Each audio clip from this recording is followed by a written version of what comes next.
Tu n'as pas dit qu'ils sont venus se former pour acquérir une compétence.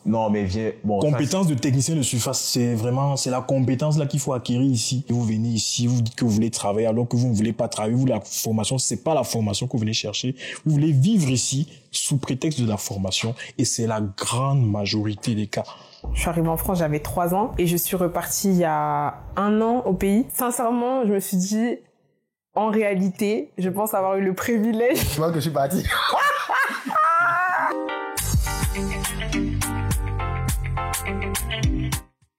Les Africains doivent-ils arrêter de venir en France pour poursuivre leurs études supérieures? C'est le thème de notre émission aujourd'hui dans Graines de sel, l'émission qui est faite avec la jeunesse pour parler des thématiques qui nous concernent tous. Et pour en parler aujourd'hui, je suis entouré d'étudiants et d'anciens étudiants. Je fais moi-même partie des anciens étudiants. Et on va se poser les bonnes questions. Faut-il encore venir en France? Est-ce encore un pays d'avenir? On a vu récemment en France une tentative de loi anti-immigration en réalité qui était une loi contre les Africains subsahariens, il faut se le dire très clairement, et qui a créé énormément de tollés. Est-ce que la France est un pays vers lequel il est encore pertinent de venir étudier en 2024? Quelles sont les contraintes? Quelle est la réalité de la vie des étudiants en France? Qu'est-ce qu'on ne vous dit pas?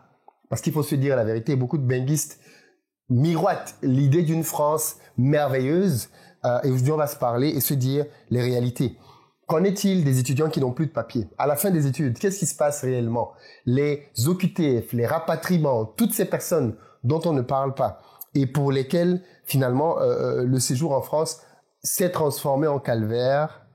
Tous ces sujets vont être abordés aujourd'hui dans notre émission. Et pour en parler, donc, j'ai 2 invités que vous ne connaissez pas. J'espère que vous allez découvrir. Ils font partie du public. Je le précise. Pour cette émission Graines de sel, vous avez la possibilité de venir participer avec moi comme intervenant. Et donc, vous n'avez qu'à écrire au mail qui s'affiche, contact@investiraupays.com.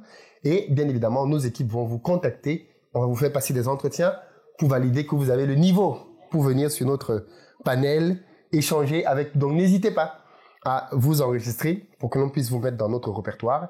Et chaque fois qu'on a des sujets et des tournages, on vous invite à venir nous rejoindre. Alors aujourd'hui, nous avons 2 invités. Nous commençons par le premier qui a créé une plateforme de formation culturelle et qui travaille dans le management des données.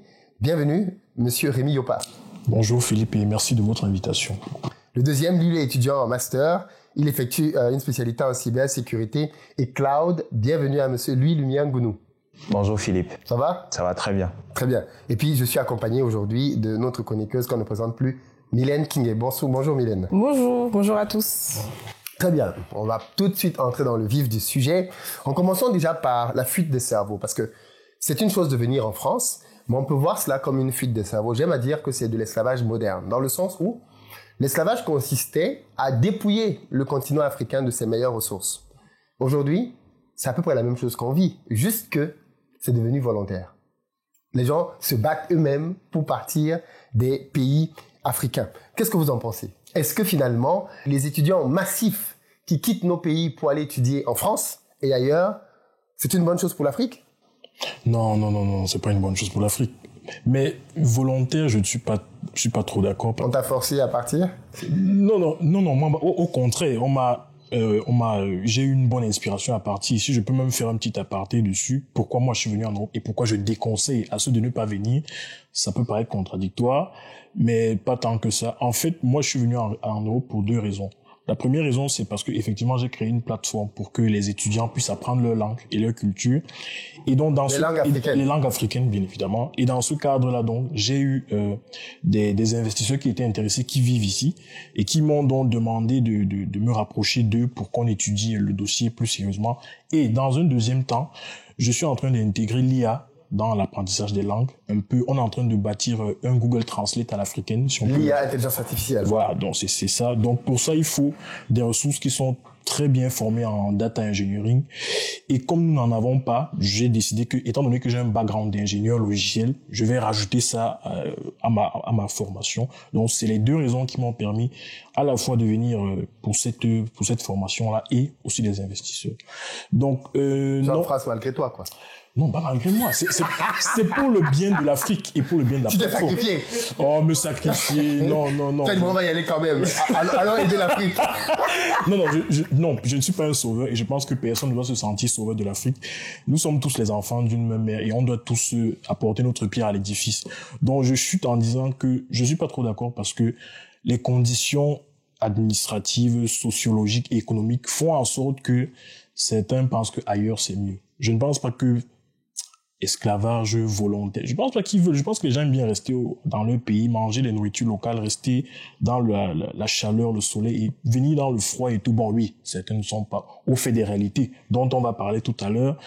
Mais je pense aussi qu'il y a une très très mauvaise gestion de nos pays qui fait en sorte que les gens viennent ici. C'est loin d'être volontaire. Quelqu'un a dit un jour que si on donnait les visas gratuits dans nos pays, les pays allaient se vider.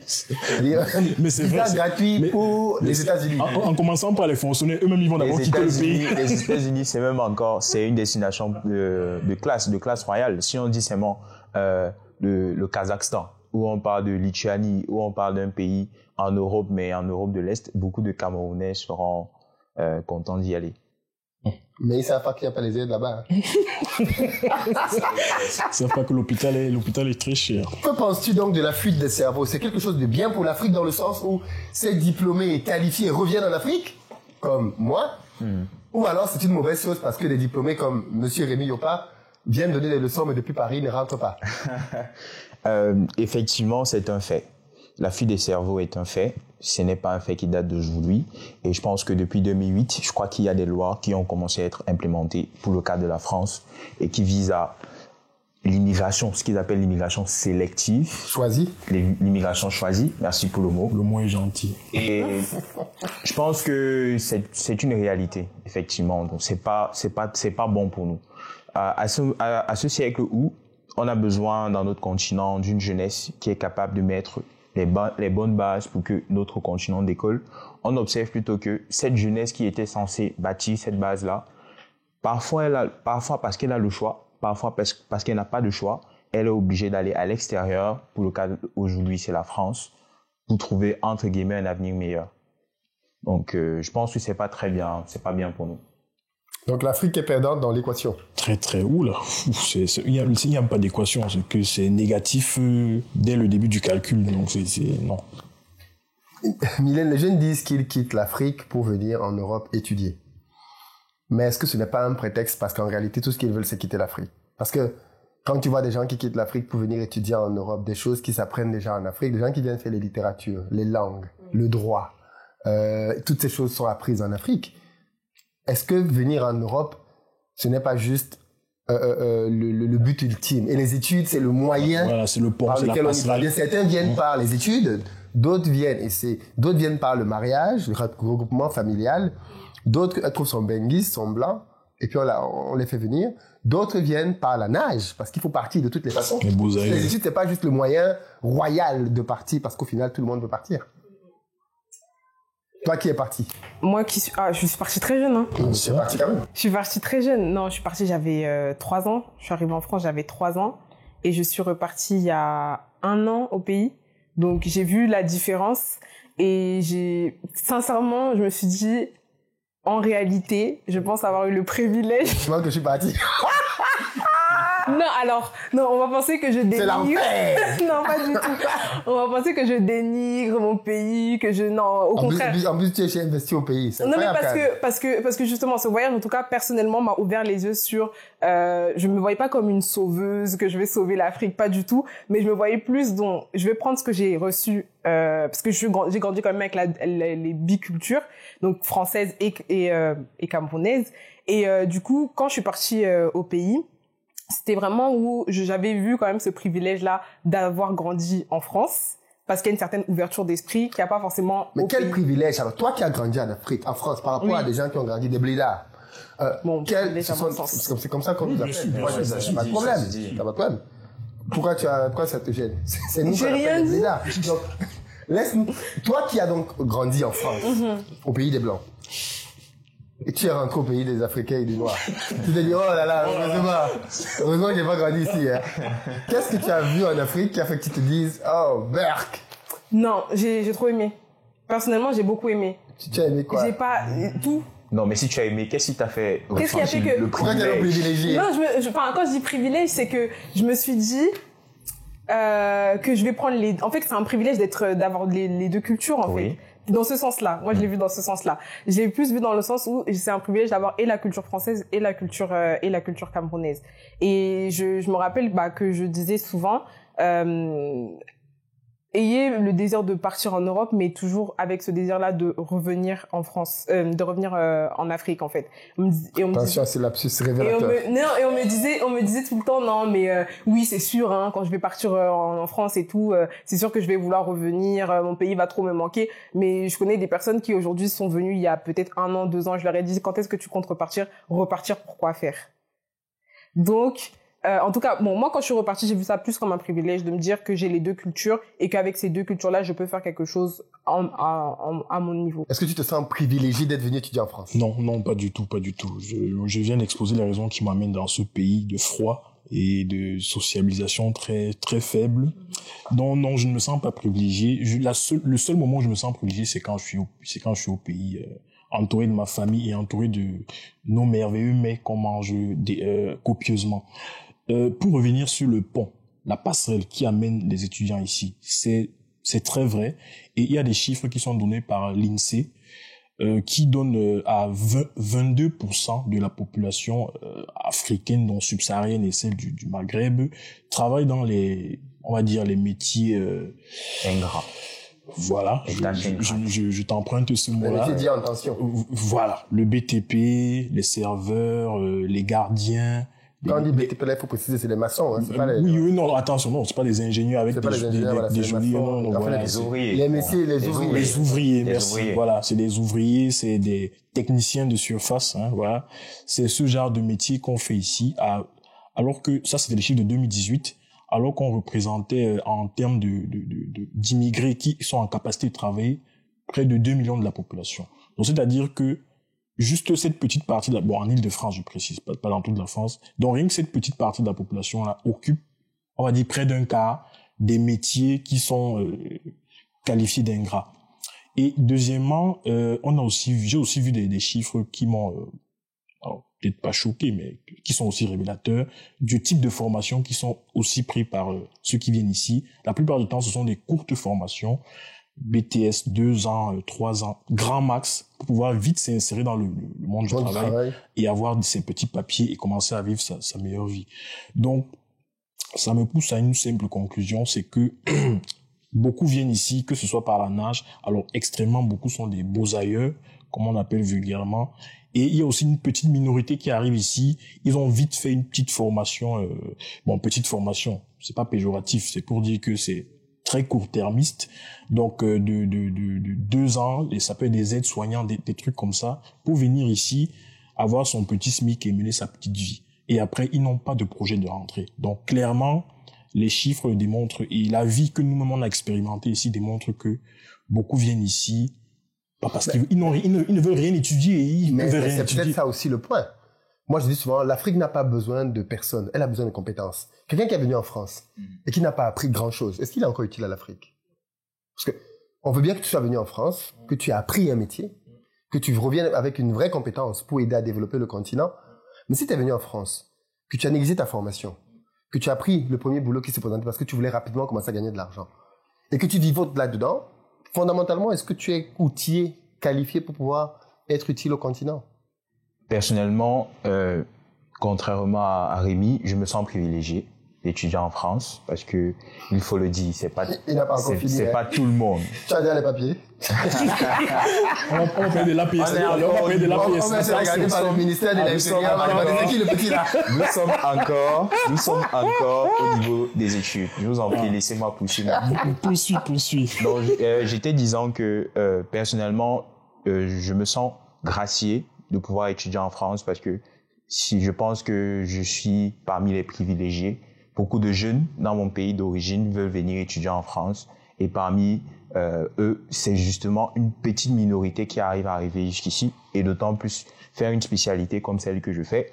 Et je pense également, pour revenir au cas de la fuite des cerveaux et de ceux et celles qui arrivent ici pour se former, avoir des compétences, je pense que il n'y aurait pas eu cette situation de fuite de cerveau en ce que les gens viennent ici, ils se forment effectivement, ils ne peuvent pas rentrer au pays parce que après être formés, ils n'ont pas au pays un champ sur le secteur de l'emploi pour se déployer. Donc, puisqu'il faille qu'ils vivent, puisqu'il faille qu'ils construisent une famille, ils se posent des questions. Il faut que je travaille, il faut que je mette en pratique ce que j'ai appris. Tout à fait. Et je pense que la France est l'un des pays qui offre à l'Afrique subsaharienne ou maghrébine une certaine ouverture sur le secteur du travail. Sur le monde du travail, merci. Donc, c'est en cela que parfois on a le choix, parce qu'il y en a qui ont la possibilité et les moyens de rentrer au pays, commencer à quelque chose, que ce soit une œuvre entreprenante ou que ce soit travailler quelque part. Mais d'autres, pour la majorité, n'ont pas cette possibilité-là et préfèrent rester ici, répondre aux offres d'emploi qui leur sont posées. Non, je suis pas d'accord. Moi, je pense que quand ils viennent, leur projet, c'est de vivre. Les études, les formations, c'est le pont, c'est la passerelle. Je suis en train d'en venir. J'ai dit, mais si l'objectif de ceux qui veulent venir vivre ici, s'il ne fallait que vivre et qu'ils pouvaient vivre au pays, ils seraient restés au pays. Non, tu n'as pas dit qu'ils sont venus se former pour acquérir une compétence. Compétence de technicien de surface, c'est la compétence là qu'il faut acquérir ici. Bon, je suis pas sûr. C'est vrai que les études peuvent être. Oui, c'est vrai que les études sont une passerelle des fois pour trouver. C'est une passerelle pour ceux qui peuvent. Pour ceux qui peuvent passer par la voie des études, si c'est celle qui est la plus facile pour arriver ici, ils le font. Si c'est la route pour certains, ils le font. Si c'est pas les affaires comme toi, et toi tu as encore un autre glacier, toi tu es arrivé ici par les affaires. Moi je suis pas glacier. Toi tu as un autre glacier, tu es arrivé par les affaires, ils le font. Mais le plus important, je pense que c'est de pouvoir avoir la capacité, peu importe où on se trouve sur la Terre, ça peut être en France, en Asie ou en Amérique, avoir un petit pain, avoir de quoi survivre, avoir de quoi vivre et avoir de quoi mettre sa famille à l'aise. Mais est-ce qu'il faudrait pas du coup parce qu'il y en a un qui dit que c'est pas une grâce, il y en a un autre qui dit bon c'est un privilège. Est-ce qu'il faudrait pas plus de jeunes qui viennent avec cette perspective de repartir? Mais je pense que tous ceux qui viennent en France veulent repartir. En tout cas, c'est ce qu'ils ont dit quand ils étaient à l'entretien du visa. Merci, merci, parce que là, merci. Ça, c'est sûr. Moi, je parle des personnes qui sont là aujourd'hui, qui sont peut-être en master, en doctorat même. Mais ils ont dit qu'ils allaient rentrer.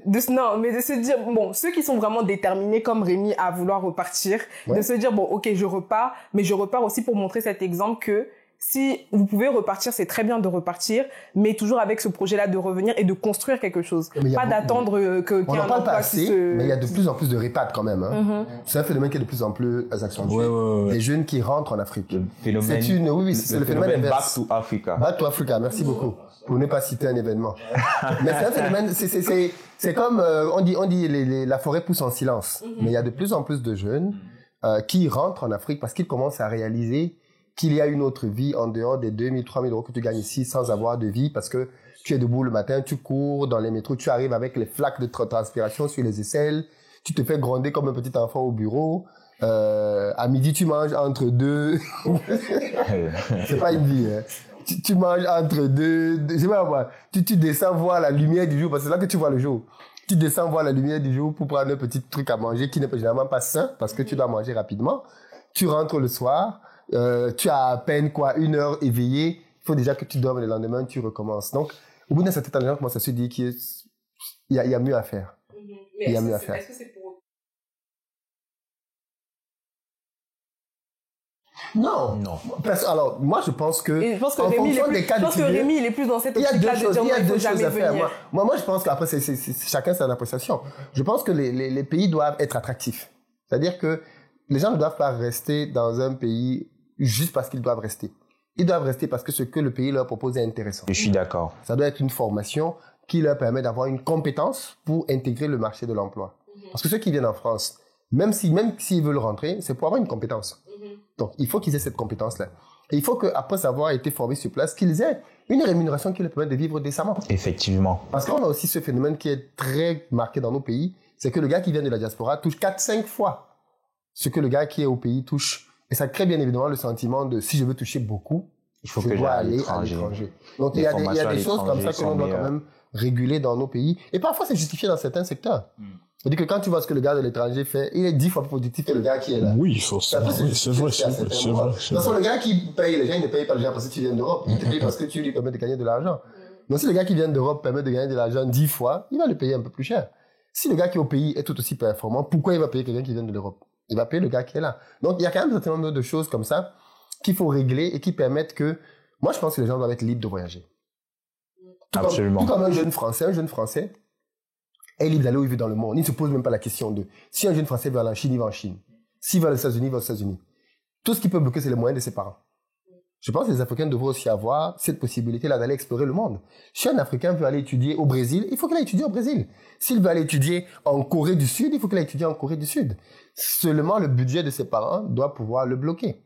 Mais aujourd'hui, on sait bien que c'est pas le cas. Même quand tu as de l'argent, tu dois montrer patte blanche à l'ambassade de France. Sinon, c'est compliqué. Et puis, parlons de la France. Moi, j'ai quand même le sentiment que c'est un pays qui est en train de donner des signaux très négatifs aux pays africains. On a de plus en plus, dans les médias français, une parole d'extrême droite qui est libéralisée. Des gens comme Éric Zemmour qui sont des dangers, clairement, qui tiennent à longueur de journée sur des médias des propos condamnés par la loi et qui, je ne sais pas pourquoi quand tu dois donner des tribunes dans les médias, attisent un certain sentiment de haine vis-à-vis des Africains, donnant le sentiment que les subsahariens sont à l'origine de leurs problèmes. Des problèmes des Français. Les plus de lits, c'est nous. Les gens qui n'analysent pas beaucoup tombent dans ce genre de piège. Mais est-ce qu'aujourd'hui, quand on analyse ça, les Africains devraient aussi se remettre en question et se dire ce pays n'est peut-être plus l'endroit où on doit aller, ou du moins, on n'y est plus si bien accueilli que cela. Parce qu'il y a de cela quelques années, il y avait un accueil qui était chaleureux. Aujourd'hui, on nous a dit pendant la crise ukrainienne qu'on était plus proche d'un Ukrainien qui ne connaît rien du français que d'un Malien de Bamako, qui connaît la France, qui connaît la culture française, qui partage la langue, qui a étudié à l'école française. Mais lui, il est loin parce qu'il est noir. Et l'Ukrainien qui ne connaît rien de Paris, il ne sait pas où Paris est sur une carte. Parce qu'ils sont sur le même continent. Le même continent, soi-disant. Mais les Russes sont sur le même continent aussi. Ça. Ils sont juste séparés par une petite frontière. Est-ce que les Africains ne devraient pas aussi commencer à se dire, même s'il faut aller étudier ailleurs, la France n'est plus une destination privilégiée. En plus, on a vu récemment la France interdire les étudiants du Burkina, du Mali, du Niger, de venir étudier en France, alors qu'à la base, il y a un conflit entre les dirigeants maliens et les dirigeants français. L'un des endroits où on est venu sévir, c'est sur les visas des populations et c'est sur les étudiants. Donc, est-ce que tout ça ne démontre pas finalement une volonté pour la France je ne sais pas moi, de s'éloigner de ces pays-là? Je pense que les Africains ne doivent pas forcément se dire qu'il y a uniquement la France. Parce que souvent, on est trop limité, soit la France, soit les États-Unis. Ou le Canada. Ou le Canada. Eux, là-bas, ils acceptent ou beaucoup le Canada. Comme il y a beaucoup d'espace sur le territoire, mais je pense tu ne sais pas où aller sur terre, venez au Canada. Non, c'est ça. Mais je pense que les Africains ne devraient pas se limiter uniquement à la France. Aujourd'hui, on a beaucoup de pays, même à l'intérieur même du continent, il y a beaucoup africains, il y a beaucoup de pays tels que l'Afrique du Sud, apprenez l'anglais. Il y a le Nigeria, il y a plein d'autres. Le Sénégal, la Côte d'Ivoire. En fonction des disciplines, oui. Oui. C'est ça, il y a tellement d'autres pays, même sur le continent africain, sur lesquels on peut étudier, qui ont des partenariats même avec d'autres pays qui ont des partenariats en interne. Donc je pense qu'on ne doit pas se dire uniquement que il y a que la France, parce que on voit le climat aujourd'hui qui est de plus en plus tendu, même pour les Français nés en France d'origine africaine, c'est tendu. Donc je pense qu'on doit aussi avoir cette ouverture d'esprit de se dire non seulement je vais, mais pour revenir, pas avec un projet bien ficelé, mais je vais pas aller que en France parce qu'il n'y a pas que la France. Et pourquoi pas aussi favoriser l'économie à l'intérieur même du continent en faisant mes études dans des écoles prestigieuses, même sur le continent. Pourquoi pas valoriser ça en fait et jouer justement avec cette attractivité-là en fait, de pouvoir se dire que plus on va pouvoir être africain à aller dans d'autres universités africaines, plus on va attirer à se dire mais pourquoi autant d'Africains finalement ils ne viennent plus, mais ils sont plus là en train d'aller en Afrique du Sud, en Angola, d'aller au Sénégal. Pourquoi ils sont plus en train d'aller en Afrique? Qu'est-ce qu'il y a de plus en fait? Est-ce que la France c'est pas le chemin de la facilité pour les Africains subsahariens? C'est-à-dire on a la même langue, on a le passé colonial, tout le monde a la famille en France, on a de la famille là-bas. Est-ce que c'est pas le chemin facile? Parce que pour ce qui est des études à proprement parler, la France est complètement déclassée. On a démontré ça. On a démontré que la France n'est pas parmi les meilleures formations au monde. Même pas. Les pays asiatiques, comme la Chine, comme la Corée, sont très en avance, comme le Japon, en termes de technologie. C'est bizarre qu'on ne voit pas beaucoup d'Africains aller postuler à ces universités. D'autant plus qu'on sait qu'en Chine, par exemple, beaucoup d'étudiants sont boursiers de l'État chinois. Attention, à la fin, tu ne vas pas travailler là-bas. Tu vas rentrer chez toi. Effectivement. Mais tu vas avoir une formation en béton. Donc, qu'est-ce qui justifie que les Africains ne se tournent pas davantage vers l'Asie? Est-ce que c'est de l'ignorance? Est-ce que c'est parce que c'est pas glamour? Ou alors c'est parce que là-bas, ils vont pas rester? Je pense que c'est pour plusieurs raisons. D'abord, pour ceux, je pense que je ne peux pas mettre tout le monde dans le même panier. Pour ceux dont l'objectif est la formation, comme tu l'as dit, comme tu viens de le dire, la France est une destination où il est plus facile d'y aller à cause de la barrière de la langue qui n'existe pas, la facilité entre l'histoire qu'il y a entre l'Afrique, je parle de l'Afrique francophone, et la France. Mais pour ceux, je pense que pour ces personnes-là, ceux qui veulent simplement se former et qui veulent aller rapidement se former, ils peuvent venir en France. Mais pour d'autres personnes dont l'objectif n'est pas foncièrement de se former, comme tu l'as dit, comme Rémi l'a dit tout à l'heure, l'objectif est de sortir du pays. Et puis j'avais même allé plus loin en disant que après ta formation, s'il faille que tu rentres, tu vas trouver quoi, pardon? Puisque tu t'es formé, il faut bien que tu travailles. Donc tu as deux possibilités à la fin de ta formation. Tu finis ta formation, par exemple, en Chine. On suppose que tu voulais exclusivement te former dans un secteur comme le mien, par exemple, la cybersécurité. Tu finis, tu es le meilleur des pentesters sur le marché chinois. Tu as bien évidemment des opportunités, que ce soit en Asie ou en Europe, mais tu veux rentrer en Afrique. La question que je pose à cette personne-là, c'est bon. Si tu dois rentrer dans un pays comme le Cameroun, par exemple, où les seules sociétés qui peuvent t'employer sont des multinationales, comment est-ce que tu fais pour rentrer, te battre, trouver un travail? Ou bien, est-ce que tu penses que tu as cette capacité-là de mettre en place une société où tu vas vendre tes capacités de, je sais pas, de pentester ou de quoi, comme en Europe ou en Asie? Donc, il y a aussi la question qui se pose de, après la formation, il y a quoi? Après la formation, le travail où? Si déjà la personne n'a pas de projet de vie, ça va être compliqué. Mais je voulais quand même qu'on revienne d'abord sur la question. La question, c'est, la France met beaucoup de barrières. Ouais.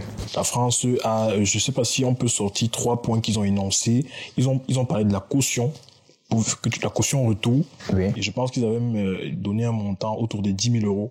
Donc tu veux venir en France, le billet d'avion, les études à l'ambassade, tout ça, la pension. Et tu dois ajouter encore 10 000 euros pour dire que bon, mon cher ami, tu finis ta formation, c'est bien gentil, mais après, si tu veux rentrer, on te remet ton argent, ou si tu rentres pas, on le garde. Tu payes un loyer pour rester en France. Tu payes pour chercher le travail. Pour chercher le travail. Il y a ça, il y a le durcissement des allocations, que ce soit pour les logements ou que ce soit pour les aides. Enfin, on est clairement en train de vous dire qu'écoutez, vraiment, vous nous fatiguez, vous avez des problèmes dans vos pays, vous venez ici, vous dites que vous voulez travailler alors que vous ne voulez pas travailler. Vous, la formation, c'est pas la formation que vous venez chercher. Vous voulez vivre ici sous prétexte de la formation et c'est la grande majorité des cas. Parce qu'on vient encore de le démontrer, si c'est pour la formation, c'est pas la France. Les gens qui viennent ici, la barrière de la langue, pour moi, c'est même là, ça compte en termes de pourcentage, c'est au moins 70%. Je pense que quand tu sais que tu vas arriver dans un pays et qu'à la frontière, tu vas dire bonjour, on va te répondre en français, psychologiquement, tu es préparé. Apprends le chinois, apprends l'allemand. Est-ce que les Africains font pas leur Non, feignant, non. On est très intelligent. J'ai pas dit qu'on est feignant. Mais, enfin, tu as déjà tu roules la langue. Tu parles, c'est facile. Après, il y a beaucoup qui sont ici en France et après, avec les diplômes qui ont un certain poids, il faut le dire, tu peux aller en Allemagne après, tu peux aller dans d'autres pays après pour travailler. Mais la France nous démontre, même si finalement, il y a beaucoup de projets de ce point qui ont été annulés, mais le seul fait d'avoir évoqué ça à l'Assemblée nationale et que ça ait fait un grand bruit, ça dit quand même dans le fond ce qu'il pense. Et que à l'Assemblée nationale, que ça a été validé. Que ça a été validé. Donc, il y a une majorité quand même. Une majorité. Donc, ça veut quand même dire ce que ça veut dire. Donc, le Rassemblement national, qui est un parti d'extrême droite, qui prend... c'est encore le cas, le premier parti de France, dans le sens où c'était les plus représentés dans certaines instances. Voilà, certaines instances, voilà. Mais c'est assez quand même inquiétant. C'est très inquiétant. D'autant plus que, il faut le dire, il y a quand même encore dans ce pays beaucoup de discrimination vis-à-vis des Noirs et des Maghrébins. Ça reste un sujet un peu tabou, mais c'est vrai. Quand vous vous appelez Mohamed ou vous appelez Aboubacar, c'est beaucoup plus difficile d'avoir un logement ou alors un travail. Voilà pourquoi on demande maintenant dans beaucoup de grandes entreprises que les demandes d'emploi soient anonymisées, qu'on ne voit pas le nom de la personne, rien du tout. Juste au jour de l'entretien. Quand tu l'entretien, on va te voir. Mais en fait, ça, c'est un très grand piège. Bon, le mot discrimination, il faut savoir qu'ici en France, c'est un mot qui est aussi ça. On utilise un peu à tort et à travers. Pour moi, je pense qu'il y a de la préférence nationale, ce qui n'est pas forcément de la discrimination, mais il y a des cas de discrimination et même de Mais quand tu dis préférence nationale, la France, c'est pas la Chine, dans le sens, et la France se gargarise de ça. On ne peut pas voir à ta couleur de peau que tu n'es pas français. En Chine, on peut voir que tu n'es pas. Effectivement. Quand on te prend un entretien et quand on te discrimine sur la base de ta couleur, parce qu'on ne peut pas savoir que Monsieur Rémi n'est pas français. On ne le sait pas. Et c'est pas une question qu'on te pose. Oui. On te demande ton nom, ton prénom, ton CV, où est-ce que tu as étudié tes expériences. On ne te demande pas ta nationalité. Donc le recruteur, s'il te discrimine, ce n'est pas sur la base de... Bon, quand je dis préférence nationale, on s'est compris. Préférence. Si c'est dans la préférence du blanc, c'est une discrimination. Oui. Qui s'appelle d'ailleurs racisme dans ce cas-là. Bon, moi, je pense qu'on a parlé du Sénégal une fois. Et au Sénégal, si tu veux travailler, si on veut prendre 2 CV équivalents, on va prendre celui qui La question est que si on prend le cas du Sénégal, si on prend Monsieur Rémi, le Sénégal, c'est pas le pays des droits de l'homme. J'adore. Prenons le cas du Sénégal. Si au Sénégal, on a un Français qui s'appelle Mamadou et un natif qui s'appelle Mamadou, la question, c'est ce que Philippe essayait de dire, c'est que on va bien et bien demander, mener des enquêtes sur la personne pour savoir, bon, ce Mamadou-ci, c'est vrai qu'il s'appelle Mamadou, mais il est de quelle origine? Effectivement, quand on se rend compte qu'on a un Mamadou sénégalais et un Mamadou français, on a la priorité de recrutement au Mamadou sénégalais. Mais ici, en France, on ne pose effectivement pas cette question. On ne mène pas ces enquêtes-là. Il n'y a pas cette possibilité de savoir au nom de la personne, étant donné que la France est un pays qui permet énormément de mélange de cultures. Dans la théorie, bien évidemment. En France, la France est un pays qui brasse. Par contre, ça, il faut dire. La France est un pays qui brasse énormément de cultures. On naturalise. Effectivement. Tous les ans, on naturalise en France. Oui, mais c'est les mêmes gens. La Chine, du Pakistan. Oui, bien sûr. Et c'est la richesse de la France. C'est pour ça que la France, quand on regarde l'équipe de football de France, il n'y a pas beaucoup de blancs dedans. Et c'est une fierté, dans le sens où c'est l'un des endroits où on voit la richesse de la diversité en France. Non, mais tout ce que le sport apporte, les médailles et tout le reste, ça fait partie des choses que la diversité apporte à la France. S'il pouvait, l'équipe serait purement non mais c'est un peu une s'il pouvait aussi, même s'il y avait la compétence, je ne pense pas, disons non, que il y a la compétence, d'accord, ils acceptent les noirs dans leur équipe. Justement. Mais je pense que s'ils voulaient vraiment eux aussi, ils étaient capables de dire non, on veut pas de noirs et point barre. Mais je sais pas, il y a tout simplement. Non mais attendez, il y a eu une polémique. En Allemagne, il y a encore il y a toujours un noir qui saute. Il y a toujours un noir qui saute. Moi, j'avais vu une polémique sur Twitter, comme quoi, quand un compte français avait publié la photo de l'équipe de France qui avait gagné, ils avaient croppé la partie où il y avait les noirs, ils avaient uniquement publié la partie de l'équipe où il y avait les... Je veux dire, s'ils pouvaient, ils n'auraient même pas un seul joueur africain sur cette équipe. C'est qu'ils peuvent pas. Ça, c'est dur, ça. Non, mais c'est une vérité. Donc, ils nous acceptent, et c'est une bonne chose parce que ça prouve que on est bon. Que ce soit dans les entreprises ou dans le sport, même pas le sport. Quand tu as mais si les Africains sont aussi talentueux, pourquoi ils ne vont pas mettre ce talent-là au service de leur pays? Les Africains sont bons. Oui. Kylian Mbappé. Mais si Kylian Mbappé était né au Cameroun ou en Algérie, il ne serait pas devenu Kylian Mbappé. On sait pourquoi il n'aurait pas éclu, Parce qu'il n'y a pas l'encadrement. Bien évidemment. Donc, c'est le problème de l'Afrique. C'est pour ça que les talents de l'Afrique, quand ils sont sur le continent, ont du mal à émerger. Oui, Samuel Eto'o est devenu Samuel Eto'o quand il est arrivé en Espagne et à Barcelone. C'est vrai. Il serait resté au canon. Il ne serait pas devenu Samuel Eto'o. Jamais. Je pense que Samuel Eto'o le sait. Il n'était pas le meilleur footballeur de sa génération au Cameroun. Il y a toujours, même je dis, tous les footballeurs vont te dire ça, que quand ils étaient petits au quartier, il y avait des gars qui jouaient mieux qu'eux. Mais beaucoup d'éléments font qu'au final, réussir une carrière, c'est pas juste le talent. C'est beaucoup d'autres choses. Pour ce qui est des réalités, vous êtes maintenant en France. Je voudrais qu'on parle des désillusions, parce qu'il y a des jeunes qui nous regardent là, et qui sont prêts à tout pour venir en France, ou certains même passer par la Méditerranée, en espérant qu'ils vont trouver ici un paradis. On a demandé à chaque fois qu'on demande aux gens qui ont pris la Méditerranée, comme Francis Ngannou, il dit, je ne le conseille à personne. Si c'était à refaire, je ne le referais pas. Mais, ceux qui sont au pays disent toujours que... Tu es déjà en France. Tu es déjà là-bas. Tu as brisé, même découragé. Ne décourage pas, frère, on va arriver là-bas.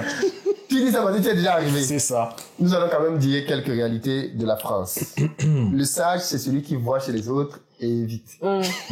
C'est ça la sagesse. C'est ça. Si tu n'as pas besoin que ça te frappe. Si tu vois quelqu'un mettre un clou dans une pointe, je sais pas, sur un courant et ça l'électrocute, tu n'as pas besoin de venir électrocuter aussi pour savoir que ça va te faire mal. Qu'est-ce que vous avez constaté en France que vous pensez qu'un jeune Africain doit savoir avant d'arriver dans ce pays? Tu n'es pas chez toi. Merci. Ah ouais. Oh là là. J'ai grandi en France, je suis française camerounaise, je l'assume. Mais quand je suis arrivée au Cameroun, j'ai regardé à gauche, j'ai regardé à droite, j'ai regardé devant, j'ai regardé derrière. J'ai dit, ah ouais, je suis chez moi. Je suis à la maison. Vraiment, je me suis sentie chez moi. Parce que j'ai grandi en France, je suis issue d'une famille, bon, bref. Et, il y avait que des blancs là où j'ai grandi. Et je suis la seule noire. Je demandais à mon père de mettre la crème et tout, mais moi je me disais plus je vais mettre la crème, plus je vais devenir blanche, plus je vais mettre la crème. En plus c'était pas une crème, voilà, c'était la crème normale, la crème de. Mais je me dis plus je mets la crème, plus je vais devenir blanche et tout, comme ça il y aura pas de différence. Et c'est en grandissant que quand je suis arrivée au Cameroun, j'ai dit ah ouais non je suis chez moi. Donc tu ne seras jamais chez toi ou en France. Qu'est-ce qui vous fait sentir que vous n'êtes pas chez vous en France? Le regard. Tout est dans le regard. La façon dont on te regarde et la façon dont si tu vois le regard aussi, tu sais que non.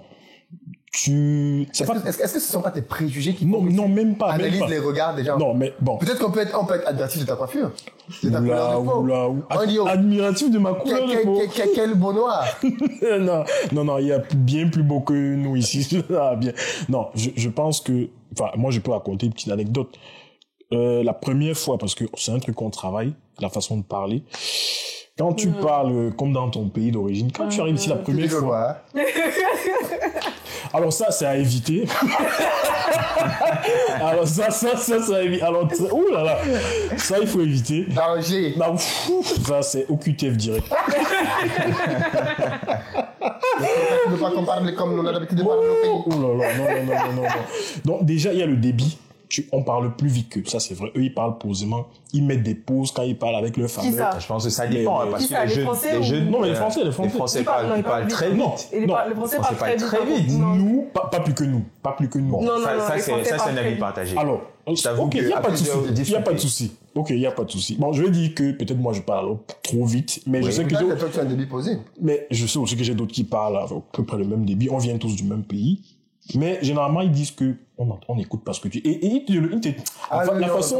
la façon c'est l'accent. Je pense que c'est l'intonation, la manière de le dire. C'est pas une volonté de te stigmatiser, c'est vraiment qu'ils n'entendent pas. Oui, alors pour certains, mais pas pour tout le monde. Quand tu as l'habitude d'écouter, d'entendre l'anglais à la télé, quand tu entends un Britannique parler, c'est pas pareil qu'un Américain qui parle. C'est pas la même chose. Oui, mais ça c'est vrai. Non, je ne dis pas que c'est faux. Ou un Australien d'ailleurs. Je suis 100% d'accord. Je disais justement que ce regard et ces mimiques, en fait, ça te fait sentir que tu n'es pas chez toi. Parce que quand tu parles, je ne dis pas ça de façon discriminatoire, attention. Je dis que ce qui te change, parce que quand tu es dans ton pays, tu parles, on t'écoute propre. Tu n'as pas besoin de répéter 4 fois qu'est-ce que j'écoute pas, pardon, oula, tu te fatigues, hein. Mais quand tu es chez toi, tu parles bien. Ici, ça te frappe. Donc, tu adaptes ta façon, tu commences à wattiser, merci. Mais je pense que c'est vraiment un complexe juste de nous, les Africains. Non, pas un complexe. Je pense que c'est ça parce que si dans notre tête déjà on se dit, bon, on parle la même langue, je vais juste essayer d'articuler ou peut-être de parler ou autre, mais pourquoi essayer forcément de whiteiser? Ça, c'est un truc que j'ai jamais compris, par exemple. Personnellement, j'ai été frappé par ça. Quand je venais, je me posais la question, est-ce que je vais m'adapter à leur rythme ou je vais imposer le mien? Dis la vérité. C'est après avoir passé quelques temps avec eux, à avoir varié dans les deux. Je me rappelle, je crois, à un certain moment, j'ai commencé à parler l'argot local et à leur apprendre ça. Je me suis dit non, c'est vrai que je suis pas dans mon pays, mais pour marquer une différence entre ceux qui vont me côtoyer et lorsqu'ils vont côtoyer d'autres personnes qui ont les mêmes origines que moi, moi je vais pas wattiser. Je parle comme quelqu'un qui vient du terroir. Je leur apprends même l'argot, je leur dis yo, ça dit quoi? On dit quoi? On va chop quoi? Bon, attends.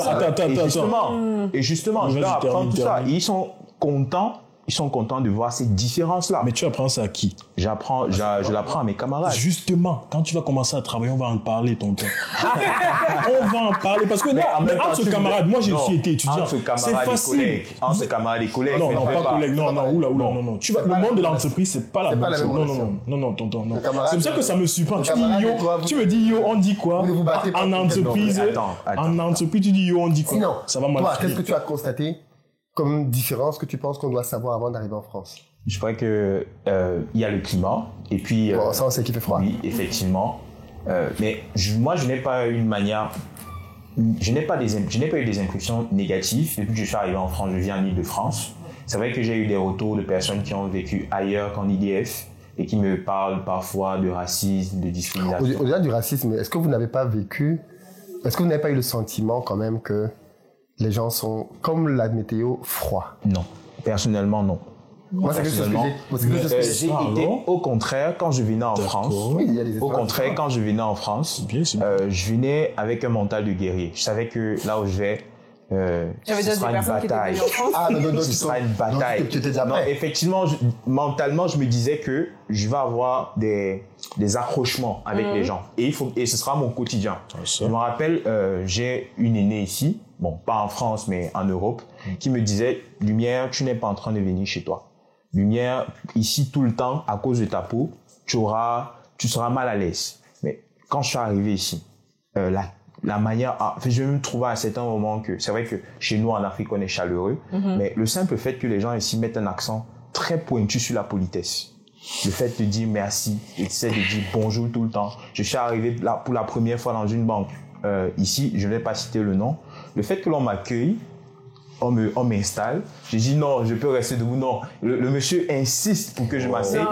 Tu vois. Non, mais attendez, ça, c'est la rétrospective. Non, ça, c'est vrai. Non, laissez-moi parler. Non, termine. Non, mais non, je suis pas d'accord. Mais termine. Même si c'est pas sincère. Non, mais termine, vas-y. C'est pas sincère. Oh là là. Pour mettre à l'aise l'interlocuteur. Moi, j'ai fait la rétrospective avec une expérience que j'ai eue dans une banque au pays où on me gronde.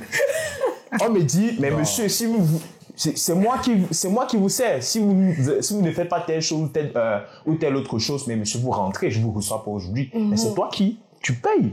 Tu payes le service pour lequel tu es présent. C'est faux. Oui. Et non, ça quand même. Non, il termine. Je vais répondre à ça rapidement. Non, mais c'est j'apprécie. Moi, quand je parlais de froideur, moi, Merci. je parle de quelque chose que j'ai vécu, que je pense que beaucoup de gens ont vécu, et que même les Européens reconnaissent. C'est peut-être dû vraiment à la température, hein. C'est-à-dire que dans les pays chauds, les gens sont beaucoup plus actifs. Ça refroidit le cœur. Quand tu vas au Brésil, moi j'aime pas voyager, quand tu vas au Brésil, vraiment partout où il fait chaud, les gens sont beaucoup plus chaleureux, beaucoup plus joyeux. Et là, il fait froid, c'est différent. Les gens sont beaucoup plus chez eux, recroquevillés. Ici, en Europe, tu peux être dans un immeuble, et je pense que c'est le cas de beaucoup de personnes, tu ne connais pas tes voisins. Est-ce que tu connais tes voisins? Tu ne connais pas tes voisins. Je connais mon voisin. Voilà. Qui fait beaucoup de bruit. Alors qu'il faut qu'on soit d'accord, au pays, si tu vis dans un quartier, tu connais même pas dans un immeuble. Tout le quartier. Dans un quartier. Tu connais tout le quartier. Tout le quartier te connaît, tu connais tout le quartier. Il faut du code. Voilà. Pourquoi? Parce que il est sans effort. C'est-à-dire que les gens. Ça se fait naturellement. Ça se fait naturellement. Et ça, c'est important que les gens le commentent parce que cette différence-là entraîne beaucoup de dégâts chez les Africains quand ils viennent d'arriver en France. Moi, par exemple, j'ai des camarades qui, quand ils sont arrivés en France, ils viennent chez toi, dans ta chambre d'étudiant. Oh, comment tu vas et tout. Vous ne vous connaissez pas. Moi, on connaît les Africains entre eux. Notamment les Africains, Cameroun, Côte d'Ivoire, les pays qui ont un peu le sang chaud, là. Moi, j'ai un camarade, il était choqué. Un Camerounais arrive dans sa chambre, 2 temps comme moi. Gars, il y a quoi au frigo? Bien quoi aujourd'hui chez toi? Okay. Il va au frigo, tiens, vous m'avez quoi? Oula. Tu fais quoi dans mon frigo?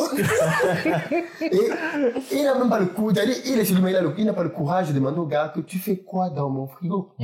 Et ça, par contre, tu vois, chez nous, c'est tellement naturel. C'est ça, c'est qu'on a quand quelqu'un vient chez toi. On a parlé quoi ici aujourd'hui? Qu'est-ce qu'il y a à manger? Même avant d'arriver, je vais manger quoi en arrivant? Est-ce que tu appelles? On appelle pas. On appelle même pas. C'est ici. Tu regardes même le temps de trajet avant de partir. Quand tu vas chez quelqu'un, tu n'as pas besoin de l'appeler pour dire. À la limite, tu lui demandes, pas parce que tu vas avoir sa permission, mais pour savoir s'il est là. C'est tout. Alors qu'ici, peut-être tu vas me dire à la porte, quand tu appelles, est-ce que je peux venir?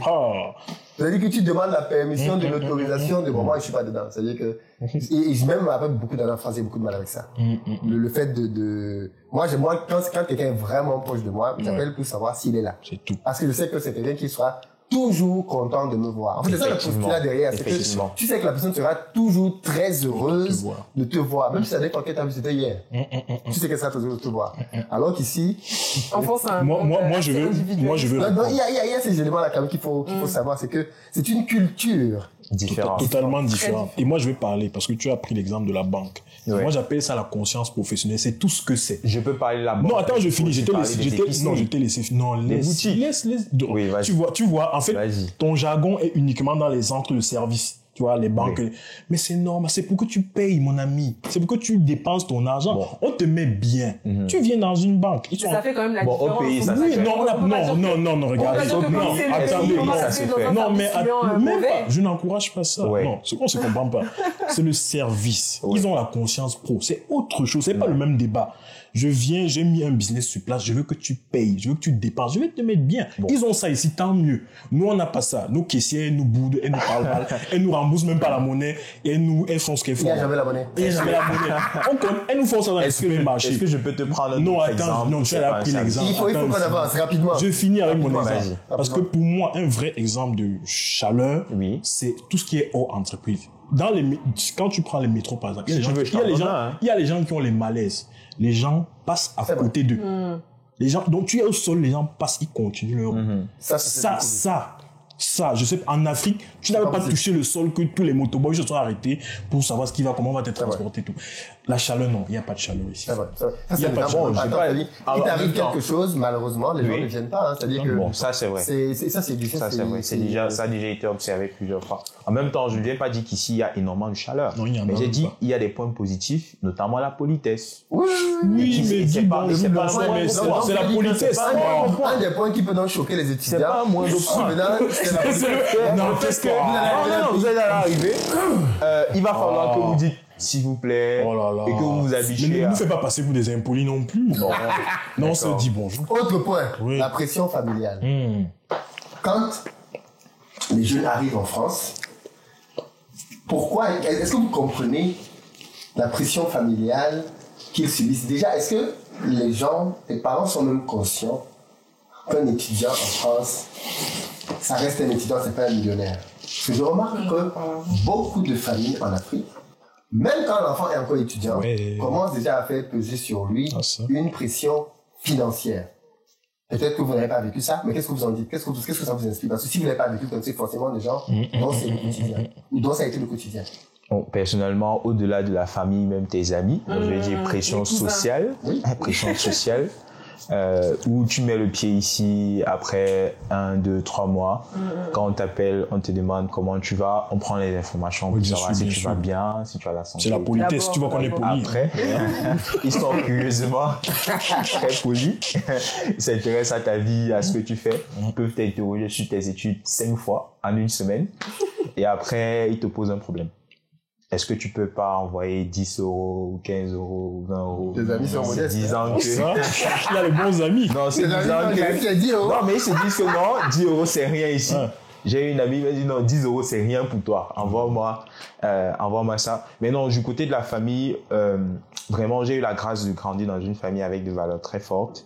Mon père, moi-même, n'était pas d'accord à un moment donné pour que je vienne étudier ici parce que ça devait coûter extrêmement cher.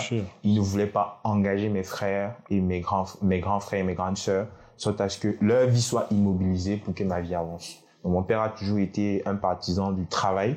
Bon, en aucun cas, il a élevé ses enfants pour qu'ils soient des personnes qui commandent. Mais j'ai quand même rencontré des amis ou des grands frères qui vivent des situations pareilles. Moi, je dis seulement, bon, je suis désolé pour eux. J'ai pas d'autres mots. Ils vont pas chasser leur famille. C'est dommage. Est-ce que c'est pas à eux de mettre des limites aussi? De faire les enfants que, oui. Bon. Mais la pression psychologique est tellement forte. Ça, c'est vrai que je pense que les étudiants doivent doivent clarifier les positions par rapport à leur famille. Mais j'ai fini par me rendre compte que les enfants n'ont pas le même tempérament dans les familles. Exactement. Il y a des enfants qui ne peuvent pas dire non à un de leurs parents. C'est-à-dire que et les parents le savent. Les parents ne sont pas bêtes. Les parents savent que cet enfant-ci, c'est mon enfant. Il ne peut pas me dire non. Et c'est que son frère, c'est un mouton noir. Lui là, il peut dire non même à Dieu. Il peut dire non à tout le monde, cet enfant. Et je pense que les parents, malheureusement, manipulent souvent leurs enfants en jouant sur les émotions. C'est pas qu'il n'y a pas de problème ou il n'y a pas de difficulté, mais je me demande souvent d'où les parents pensent que les étudiants prennent l'argent quand ils sont en Europe. Est-ce qu'on peut leur parler quand même de la réalité des étudiants en Europe? Les étudiants souffrent ici pour joindre les deux bouts. Je ne sais pas quelle a été votre expérience. Étant donné que je suis étudiant. Mais on a aussi été étudiants. Oui. Bon, c'est une situation, je prends la parole parce que c'est une situation que je vis actuellement. Je commence mes journées à 5h30. Je finis mes journées généralement à 21h, très fatigué. Et c'est comme ça la plupart du temps. Parce qu'il faut travailler. Pour ceux qui viennent d'arriver, parfois ils ont encore l'attestation de virement irrévocable. Ça aide un peu pour payer le loyer. Un loyer qui est très cher. Mais après, quand la vie, c'est fini, tu entres vraiment dans un mode où tu comprendras véritablement ce que ça veut dire métro, boulot, dodo. Tu sors le matin, parfois tu vas travailler dans des restaurants, des fast-food, tu vas travailler si tu commences l'équipe de nuit, tu travailles jusqu'à 2h du matin. Le lendemain matin, il faut que tu sois à l'école.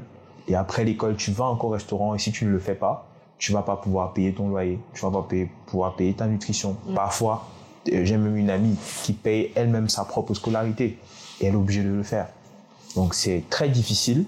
C'est pas vraiment que l'on ne pense pas que ceux qui viennent étudier ici ont la belle vie. Et c'est au contraire, ils sont beaucoup moins épanouis.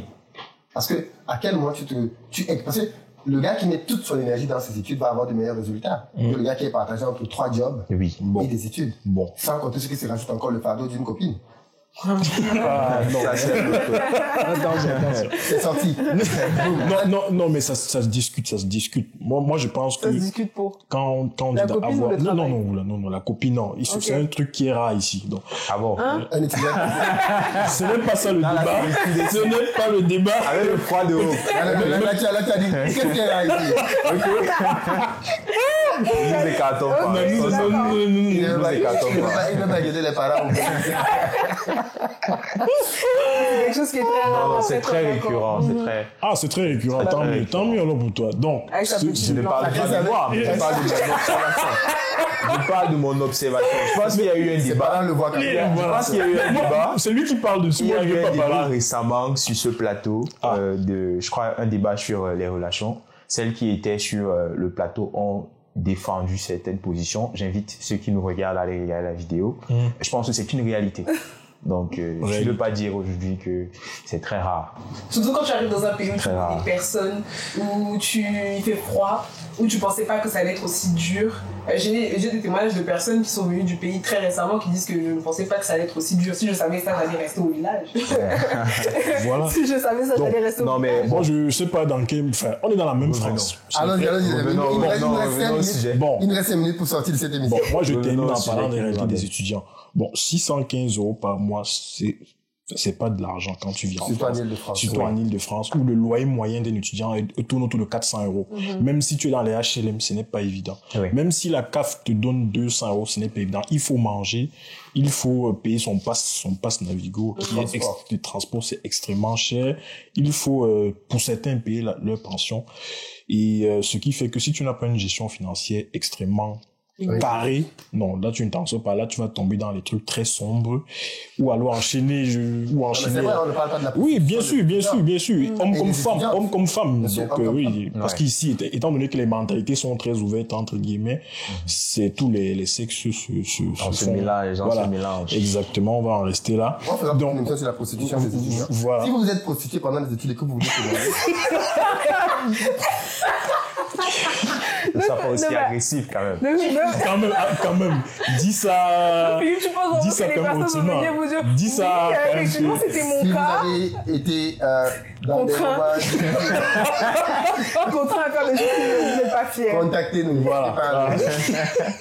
Ça peut sauver quelqu'un. Je pense que ce sera un thème très intéressant. Non, ça peut être intéressant, mais il y a beaucoup de documents. Bien sûr. Quand on a sur les sites de rencontres, les sites, ce sont des étudiantes. Ou même de plus en plus. Je pense qu'aux États-Unis, ça se fait. Même en France. Ah bon? Et la vente de la drogue aussi. Oulala. Bon, merci, drogue aussi. Vente de la drogue, vente de la chapelle, Gare du Nord. Voilà. Il y a beaucoup d'étrangers, beaucoup d'Africains qui vendent de la drogue. Qui vendent de la drogue, qui se font attraper tous les jours. Waouh, c'est ça. Donc, c'est pas mieux, hein. Donc, pour sortir d'ici, je veux aussi qu'on parle de la fin des études. Quand les gens finissent leurs études, Très bien. qu'est-ce qui se passe? il y a le calvaire du changement de statut. Parce qu'on en a parlé tout à l'heure en début d'émission, mais c'est pas quelque chose de simple en réalité. Une entreprise a le droit de vous maintenir en France si elle peut prouver que vous êtes dans un métier dit en tension et qu'elle a cherché pendant plus de 6 mois, je crois, c'était ça, la compétence. Un Français et elle n'a pas trouvé de Français qui avait cette compétence. Donc, autant dire que tu ne peux pas venir faire le droit ici et tu penses que tu vas t'en sortir. Ça, c'est l'une des grosses erreurs que les gens font. Que les choix des filières qu'ils font ne sont pas appropriés pour le travail. Ne venez pas faire des filières droit et tout. Venez faire des marketing, ça ne sert à rien. Vous n'allez pas avoir le travail, vous allez rentrer chez vous. Ou alors vous allez multiplier les diplômes et les masters. Il y en a ici qui en a 5 masters. Quand on voit les gens au pays qui disent, moi j'ai eu 3 masters, 4 doctorats. C'est pas parce qu'ils voulaient. C'est pas parce qu'ils voulaient. C'est parce qu'à la fin de chaque master, il n'y avait pas de papier. Ils ont dû reprendre notre formation. Il n'y avait pas une femme blanche sur le papier qui voulait d'eux. Ou alors ils ont dit qu'ils n'allaient pas passer par ce chemin. Mais bien souvent, c'est parce qu'ils n'avaient pas d'employeurs qui voulaient leur donner du boulot. Et quand vous voyez même comment ils braillent dans les plateaux de télévision au pays, vous comprenez pourquoi c'était compliqué pour eux de trouver du travail. C'est ça. Mais fondamentalement, le choix, et ça c'est un message très important, le choix de votre filière est fondamental. On ne choisit pas une filière par émotion, on choisit une filière parce qu'elle permet de s'insérer dans le monde de l'emploi. Et les filières technologiques vont être de plus en plus sollicitées. Si vous voulez être ingénieur en France, il y a de très fortes chances que vous trouviez du travail. Il y a un grand manque d'ingénieurs en France. Et ce, dans tous les domaines. Si vous êtes ingénieur, c'est la voie royale. C'est plus sélectif, c'est plus difficile, mais c'est la voie royale. Des métiers comme la cybersécurité, l'intelligence artificielle, il y a du travail, parce que ce sont des métiers nouveaux, et il n'y a pas assez de personnes qui sont formées là-dedans. C'est vrai. Mais si vous venez dire que vous allez faire le droit. Ouais, le droit. Les langues modernes. Vous allez étudier Émile Zola. Vous allez étudier le marketing digital. Votre avenir est incertain. Votre avenir est incertain. Ça. Mais revoir le projet. Parce qu'il faut le dire. Peut-être qu'on peut en parler rapidement pour sortir de l'émission, mais c'est super difficile de changer un statut en France. Bon, moi, je suis passé par là. Donc, je pense que et les aventures de mes compères, c'est des masterclass. Je vais commencer par quand tu finis tes études en France. Tu as bon, ça dépend du contrat, ça dépend de ce que tu faisais pendant que tu finissais tes études, si tu étais en stage ou en alternance. Si ton contrat d'alternance se finit à peu près au même moment que tes études, ça va, parce que généralement ta sous-préfecture aura vu ça dans ton contrat et ils t'auront donné un petit délai pour te laisser le temps de chercher un nouveau job. Donc c'est conseillé aux gens dans les 5 derniers mois de ta formation, de commencer déjà à postuler. N'attends pas non plus 3 mois ou 2 mois. Donc c'est par là qu'il faut commencer. Et ensuite, si tu arrives au terme ou à 2-3 semaines de la fin de ton titre et que tu sens que vraiment la situation commence à être un peu tendue et tu te demandes est-ce que l'argent qui me reste, je paye un billet d'avion pour le pays ou est-ce que j'ai investi dans une autre formation? Si tu arrives à un point comme ça, tu as le choix entre prendre l'APS et prendre une autre formation. C'est quoi l'APS? L'APS, c'est l'attestation provisoire de séjour et qui te permet donc de soit travailler ou de créer une entreprise. Mais il faut dire un truc, elle n'est pas valable dans tous les pays, pour tous les pays africains. Parce que c'est un accord qui est signé entre la France et ces pays-là. Et il y a... Et les durées varient. Les durées varient, exactement. Voilà, ça va entre 6 mois et 12 mois. Voilà. Et souvent, c'est pas renouvelable pour tout le monde. Donc, ça dépend. Donc, il faut d'abord vérifier que ton pays est éligible, la durée, et si c'est renouvelable ou pas. Ça, c'est si tu prends l'APS. Ça, c'est si on te l'accorde, etc., en fonction de ta formation. Et maintenant, si tu as du boulot, parce qu'il suffit pas d'avoir du boulot. Il y a d'autres débouchés. Ça peut être le passeport talent. Il te faut un salaire minimum. Si tu as un salaire en dessous de 2200 net, je précise. Tu n'es pas éligible. C'est pas garanti. Tu n'es pas un talent. Oui, tu n'es pas un talent. Donc, la suite peut être un peu compliquée. Donc, souvent, malheureusement, il y a beaucoup qui changent et essaient de prendre une petite formation vite fait là, aide-soignante, tac, tac, tac. Tu fais ta formation, tu pars nettoyer ce que tu sais que tu dois nettoyer. On va pas parler de ça ici. Et, ou alors tu enchaînes d'autres masters, tu finis le master en droit, tu fais le master en lettres, etc., etc. Ou alors, il faut dire ça, tu te maries.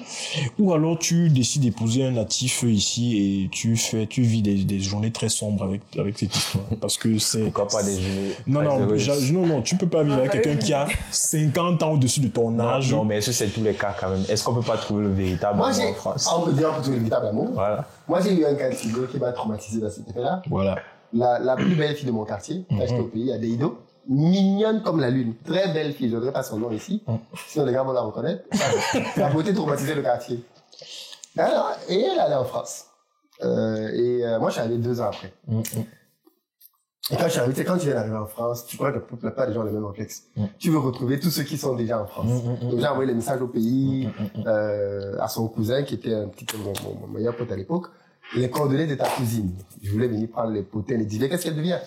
J'ai là, du coup, on se donne rendez-vous 2-3 jours après à la gare de Lyon. Moi, j'étais là depuis pratiquement 2 semaines. 10 jours. Non, 10 jours, c'est pas là depuis très longtemps. Wow. Tu vas la chercher le lendemain quand même. C'est comme si tu es venu pour elle.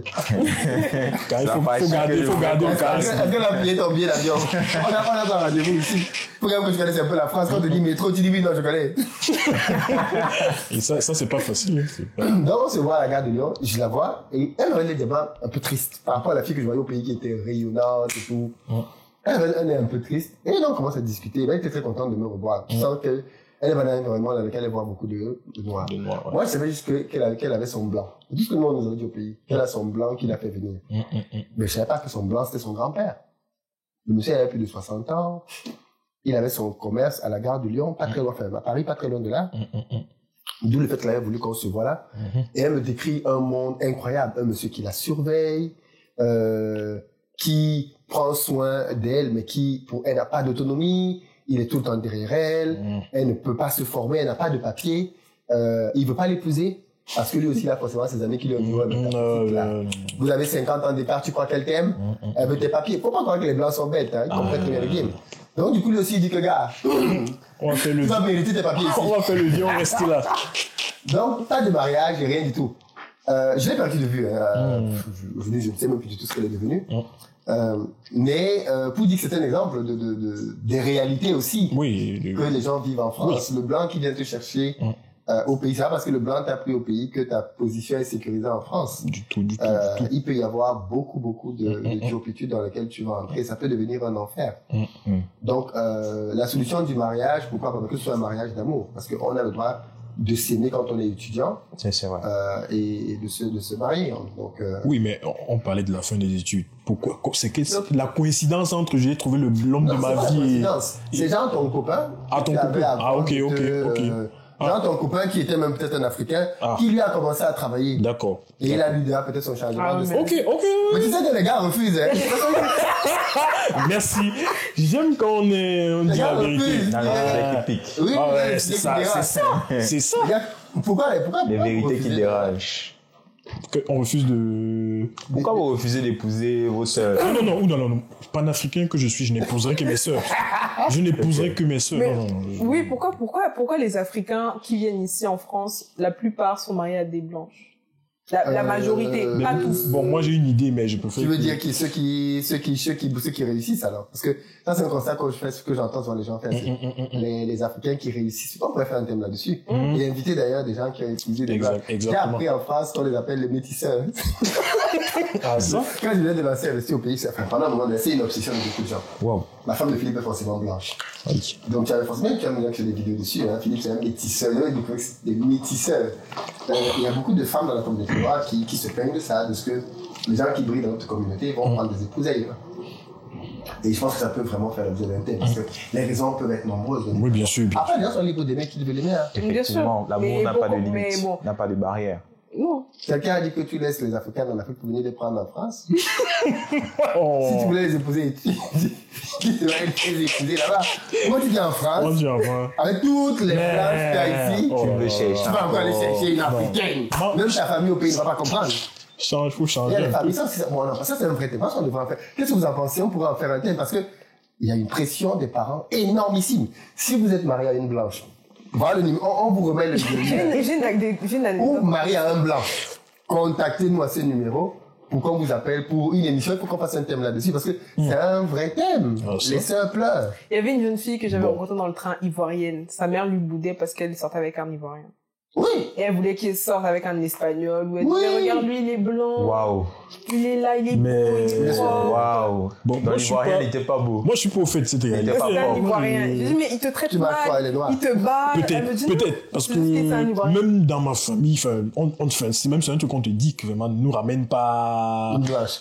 Tu vois, c'est vraiment... C'est une famille Oui, comme moi, ça me surprend un peu. Ah oui, non, Ok, c'est ok. beaucoup de gens viennent ici, et notamment les filles, elles ont cette pression. Et j'ai entendu beaucoup de filles, bon, après ça c'est un autre sujet, on va aussi faire un thème peut-être là-dessus, des déceptions des couples de la communauté, parce que les couples de la communauté divorcent énormément, apparemment. Ah, waouh. Oui, énormément. Ah oui, ça c'est Encore vrai, plus ça c'est vrai. Encore plus en Amérique du Nord.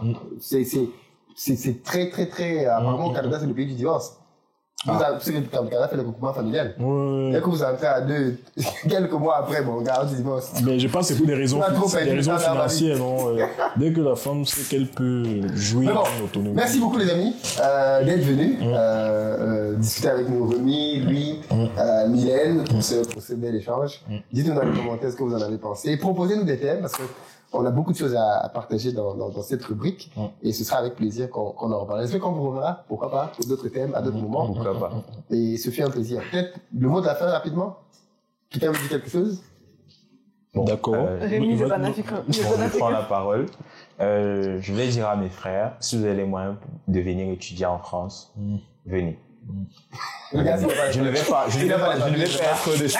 pas être de ceux qui vont vous décourager, mais sauf Je que te dérange. votre motivation ne doit pas être venir et rester. Vous devez avoir... Non, je vous en prie, même si c'est de rester, je vous en prie. Comment vous vous moquez de moi? Non, Non, du tout. Le plus important, c'est d'avoir un véritable projet derrière. Aujourd'hui, je suis en France, mais je sais que je serai aux États-Unis, je serai en Asie plus tard. Ne voyez pas la France comme une destination de rêve, une destination finale. Dites-vous que la France est une ouverture vers le monde. Et si pour vous sortir par la porte de la France pour pouvoir faire le tour du monde entier, c'est très bien. Mais ne vous dites pas que vous venez ici pour vous installer, travailler, vivre votre vie, parce qu'en réalité, vous le faites et puis vous dérangez un peu ceux qui étaient là depuis. Donc voilà ce que je peux dire pour la fin. Rapidement. Si vous avez comme projet de venir en France pour les études, tant mieux. Mais si vous voulez vraiment venir pour acquérir une compétence, il y a d'autres destinations de rêve pour ça. Et comme l'a dit mon frère tout à l'heure, finir ses études et rentrer au pays. Faut investir au pays, faut suivre Philippe. Voilà, faut pas. Il y a rien à investir ici, de toute façon. J'aime à dire que la France c'est comme la France c'est la Côte d'Ivoire, sauf qu'il fait froid, ici. Voilà. Il y a beaucoup à investir en Côte d'Ivoire. Voilà. Mylène.